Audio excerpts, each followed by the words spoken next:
Hi folks, this is Don Meissner with the North Country Fishing Report.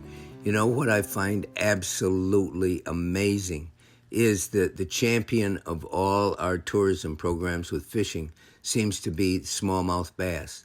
People come from all over the nation to catch these fish, and yet in our state there's so many lakes where the DEC is trying to eradicate smallmouth in these lakes in the Adirondacks.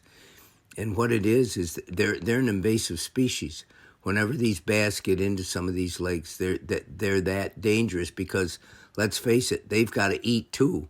So they're going to eat some of the food that's been available for the other species that live there, and it can really force them out. And it's surprising because people tend to worship smallmouths, and yet trout fishermen sure don't. And I find this really interesting that the one species that we sort of hold us in such high esteem because it brings so much money into our area is seen as an invader just a few miles away.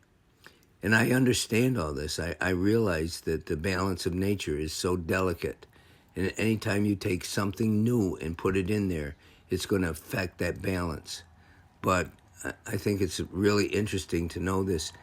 And apparently, even though they're trying to eradicate these smallmouth, the smallmouth that have been put in these lakes have genetically adapted to the crisis they find themselves in, and they're devoting more of their energy to reproduction and less to the other aspects of their life.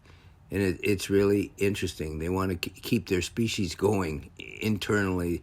They're driven by some kind of a genetic inheritance, I guess is what you would call it. It's so interesting that we realize what goes on around us.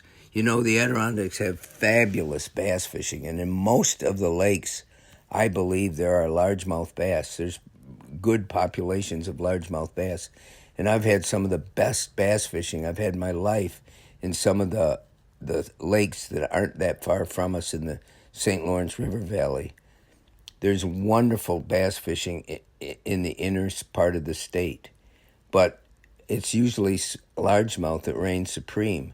Now we're talking about smallmouth bass as well. Until next time, folks, this is Don Meissner with the North Country Fishing Report.